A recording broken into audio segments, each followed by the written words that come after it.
ಬಾಣ ಬಿಟ್ಟ ನಂತರವೂ ವಾಲಿಗೆ ಬದುಕುವ ಅವಕಾಶವಿತ್ತೆ? ಖಂಡಿತ ಹೌದು. ರಾಮ ಬಾಣ ಬಿಟ್ಟ ನಂತರವೂ ವಾಲಿಗೆ ಬದುಕುವಂತಹ ಅವಕಾಶ ರಾಮ ಕಲ್ಪಿಸಿಕೊಡುತ್ತಿದ್ದ. ನೀವು ಅನ್ಕೊಳ್ಬಹುದು, ಸುಗ್ರೀವನಿಗೆ ರಾಮ ಮಾತು ಕೊಟ್ಟಿದ್ನಲ್ವೇ ಅಂತ. ಖಂಡಿತ ಹೌದು.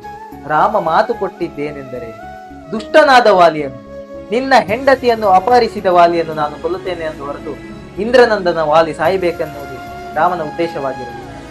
ಹಾಗಿದ್ರೆ ಬಾಣ ಬಿಟ್ಟಾಯ್ತಲ್ಲವೇ ಅಂತ ನೀವು ಚಿಂತಿಸಿದ್ರೆ, ರಾಮ ಬಿಟ್ಟ ಬಾಣವು ಸಜೀವ ಬಾಣವಾಗಿತ್ತು.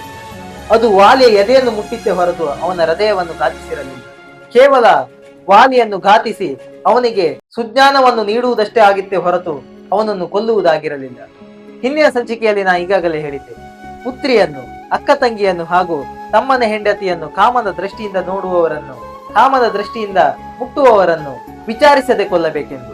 ಆದರೆ ರಾಮ ವಾಲಿಯನ್ನು ವಿಚಾರಿಸಿದ್ದೇಕೆಂದರೆ, ವಾಲಿಗೆ ತಮ್ಮನ ಮೇಲಿನ ಕೋಪದಿಂದ ತಮ್ಮನ ಹೆಂಡತಿಯ ಮೇಲೆ ಕಾಮ ಉಂಟಾಗಿದ್ದೇ ಹೊರತು ತಮ್ಮನ ಹೆಂಡತಿಯ ಮೇಲಿನ ಕಾಮಕ್ಕಾಗಿ ತಮ್ಮನ ಮೇಲೆ ಕೋಪ ಉಂಟಾಗಿದ್ದಲ್ಲ.